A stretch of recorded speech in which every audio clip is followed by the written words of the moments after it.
பதநீரில் சர்க்கரை இருக்கா என்று கேட்ட ஐயா ஸ்டாலின் அவர்கள் நமக்கான தலைவரா? கம்பராமாயணத்தை எழுதினது கம்பரா சேக்கிலாரா என்று வித்தியாசம் தெரியாத ஐயா எடப்பாடி அவர்கள் நமக்கான தலைவரா? உங்கள் விஜய் உயிரென வரணா என்று சொல்லி மாதம் 20 பேருடைய உயிரை எடுத்துக் கொண்டிருக்கிறாரே அவர் நமக்கான தலைவரா? விவசாயம் அழிந்து கொண்டிருக்கின்றது. இன்னைக்கு பாருங்க, பெத்த மனம் பிட்டாச்சு, பிள்ளை மனம் கல்லாச்சு, தாயையும் தந்தையும் காத்துவிட தனித்தனியே காப்பகங்கள் வந்தாச்சு. ஆரெல்லாம் மினல் குவாரி, நீரெல்லாம் மினரல் வாட்டர், கம்மாய் கரையெல்லாம் புது காங்கிரீட் கட்டடங்களா போச்சு. இன்னைக்கு விவசாய நிலங்களை அழித்து கட்டப்படும் தொழிற்சாலைக்கு என்ன பெயர் வைக்கிறாங்க? வள்ளலார் குடில்னு வைக்கிறாங்க. வாடிய பெயரை கண்ட போதெல்லாம் வாடினேன் என்று சொன்ன வள்ளலாருடைய பெயரை வைக்கிறாங்க. இல்ல தம்பி, இது காங்கிரஸ் கட்சியினுடைய கோட்டை, இது திமுகவுடைய கோட்டை, இது அதிமுகவுடைய கோட்டை, இது ஐயா முனிரத்னம் அவர்களுடைய கோட்டை என்று சொன்னீர்களா? இந்த முறை அந்த கோட்டையில ஓட்டையை போட்டு நாம் தமிழர் கட்சிக்கு என்று தனி ரூட்டை போடுவதுதான் எங்களுடைய வேலை. துண்டுச்சீட்டு இல்லாமல் என்ன மாதிரி ஒரு சிறுவன் மற்ற கட்சிகளில் பேசியிருந்தா நீங்கள் அந்த கட்சிக்கு வாக்கு செலுத்துங்க. ஏன் ஐயா முனிரத்னம் அவர்கள் கூட துண்டுச்சீட்டு இல்லாம பேசுவாரா என்னன்னு தெரியல. எல்லா தொகுதிக்கு பேய் தான் பிடிக்கும், ஆனா உங்கள் தொகுதிக்கு முடி பிடிச்சிருக்கு. நெற்றிக்கண் திறப்பினும் குற்றம் குற்றமே. நெற்றிக்கண் வலையொலி உறவுகளுக்கு வணக்கம். உங்களுடைய அன்பாலையும் ஆதரவாலையும் தான் நம்முடைய வலையொலி தொடர்ந்து இயங்கிட்டு இருக்கு. அதனால சேனலை புதுசா பார்க்குற உறவுகள் சப்ஸ்கிரைப் பண்ணிட்டு காணொலியை பாருங்க. காணொலிகள் பிடிச்சிருந்தா லைக் பண்ணுங்க, ஷேர் பண்ணுங்க, கமெண்டும் பண்ணுங்க. இப்போ வாங்க காணொலிக்குள்ள போகலாம். உலங்கவர் ஓவியமே, உற்சாக காவியமே, ஓடை நறுமலரே, உடையவள் பொதுநலமே, அன்பே அமுதே இன்பமே இனிய தென்றலே பனியே பலரச சுவையே மன்மத விளக்கே மாணிக்க சுடரே என்று எனது அன்னை தமிழை வர்ணித்து வணங்கி இந்த இரவு நேரத்தில் கூடியிருக்கின்ற நாம் தமிழர் கட்சி அண்ணன்மார்களுக்கும் எங்களது பேச்சை கேட்ட பிறகு எங்களுடைய வெற்றி வாய்ப்பை உறுதி செய்ய போகின்ற விவசாய சின்னத்தில் வாக்களிக்க போகின்ற அனைத்து பொதுமக்களுக்கும் எனது இரவு நேரத்து வணக்கம். இங்கே கூடியிருக்கின்ற உங்களுக்கு சந்தேகம் எழலாம், என்ன கலைஞர் சொன்ன பாடலை ஐயா ஸ்டாலின் அவர்கள் சொன்ன பாடலை இந்த தம்பி சொல்கிறான்னு.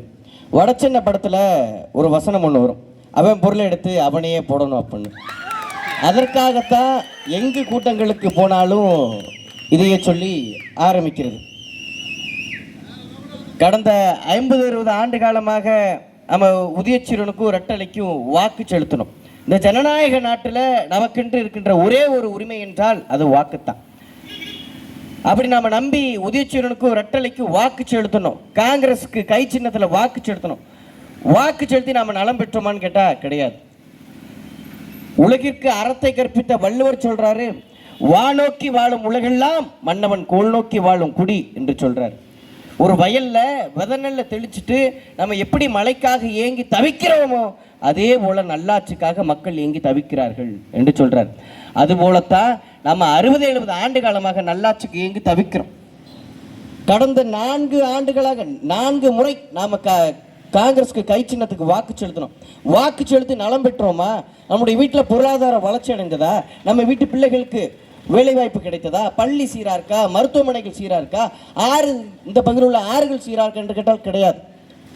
இந்த நாடு விடுதலை பெற்றதிலிருந்து 1947 இருந்து 1967 வரை இந்த இந்திய பெருநிலத்தையும் சரி தமிழ்நாட்டையும் சரி ஆட்சி செய்தது யாருன்னா தமிழின துரோகி காங்கிரஸ்.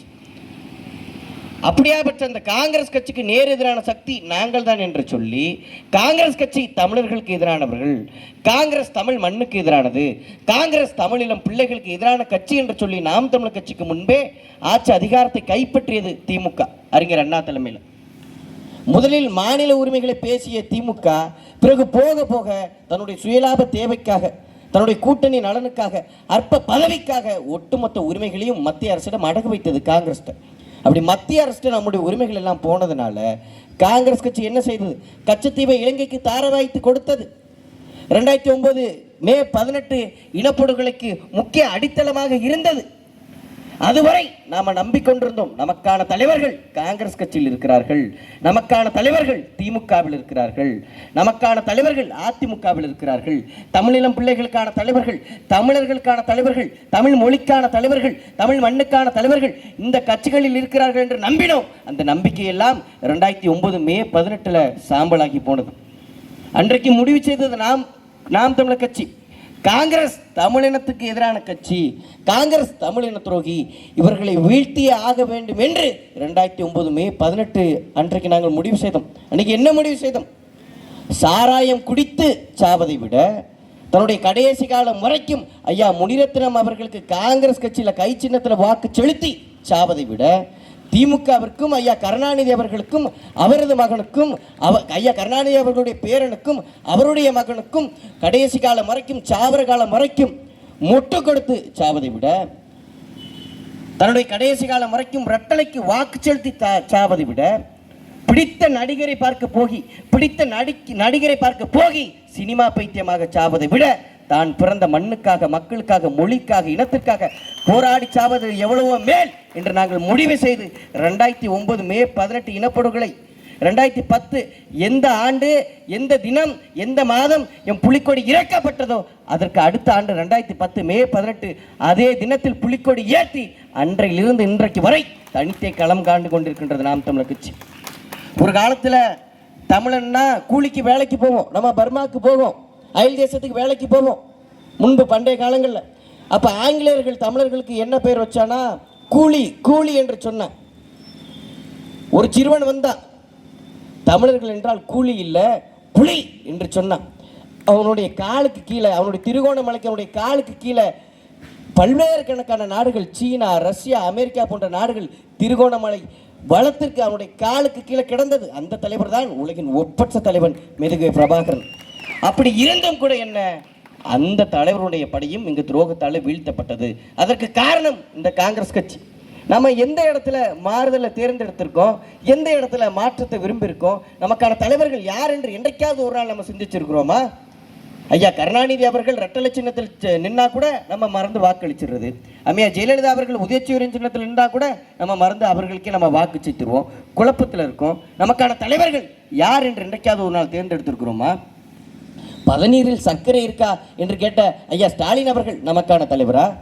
கம்பராமாயணத்தை எழுதினது கம்பரா சேக்கிலாரா என்று வித்தியாசம் தெரியாத ஐயா எடப்பாடி அவர்கள் நமக்கான தலைவரா?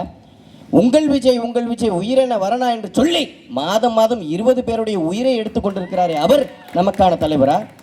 15 ஆண்டு காலம் இந்த மண்ணுக்காக, மக்களுக்காக எதிராக கொண்டு வரப்பட்ட எல்லா திட்டங்களையும், நாசகார திட்டங்களையும் எதிர்த்து சண்டையிட்டு சாவேனை ஒழிய ஒரு பொழுதும் கூட்டணி வைத்து திராவிட கட்சிகளிடத்திலும் ஆரிய தேசிய கட்சிகளிடத்திலும் சரணடைந்து சாக மாட்டேன் என்று தனித்தே களம் காண்டு கொண்டிருக்கிறார்கள். பார்த்தீங்களா என் பெரியப்பா சீமான் அவர்கள், அவர் நமக்கான தலைவர்கள். நான் நிறைய விஷயங்கள் பேசலாம்னு நினச்சேன், நேரம் இன்னும் ஒரு 10 நிமிடங்கள் தான் இருக்கிறது. இந்த பகுதியில் அடிப்படை பிரச்சனைகள், அடிப்படை தேவைகள், அன்றாட தேவைகளுக்கு இங்கே சிரமமாக இருக்குது. நாம் அன்பார்ந்த பொதுமக்கள் சிந்திச்சு பாருங்க.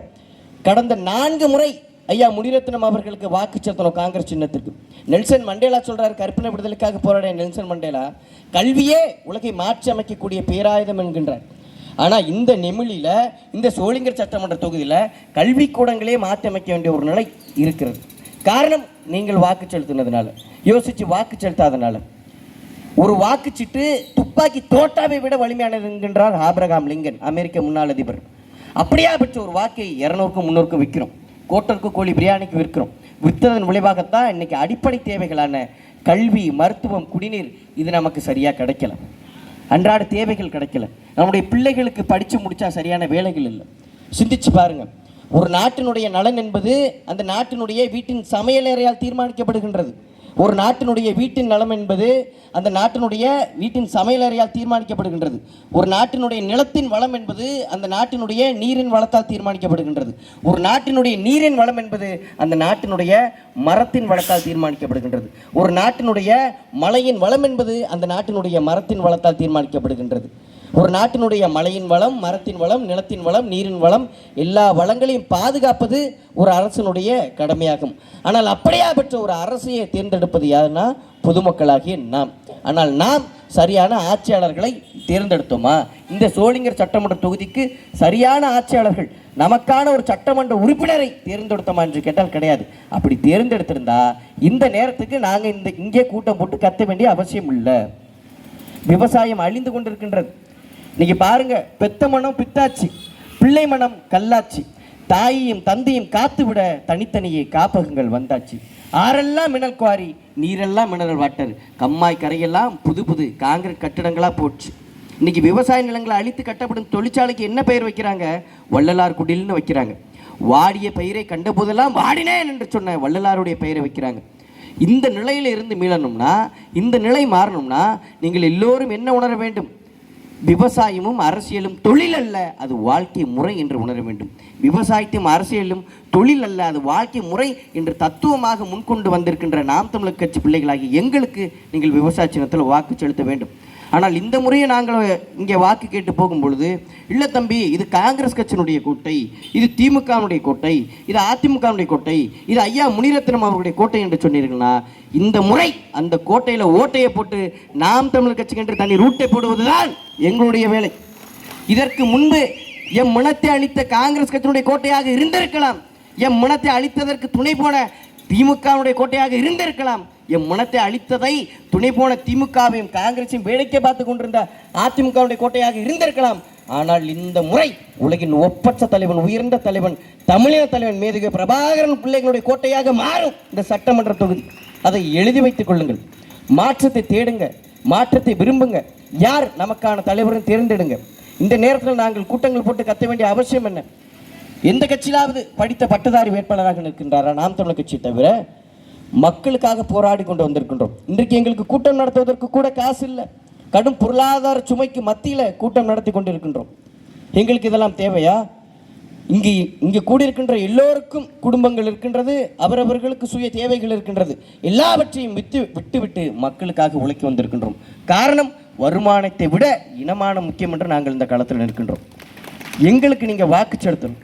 ஒன்றும் இல்லை, ஒரு உதாரணமாக எடுத்துக்கோங்க. எனக்கு 20 வயது, நான் கல்லூரி படிக்கின்ற ஒரு மாணவன். இவ்வளவு நேரம் நின்று, நான் ஒன்றும் அவ்வளோ நேரம் பேசலை, ஒரு 10 நிமிடங்கள் தான் பேசினேன்.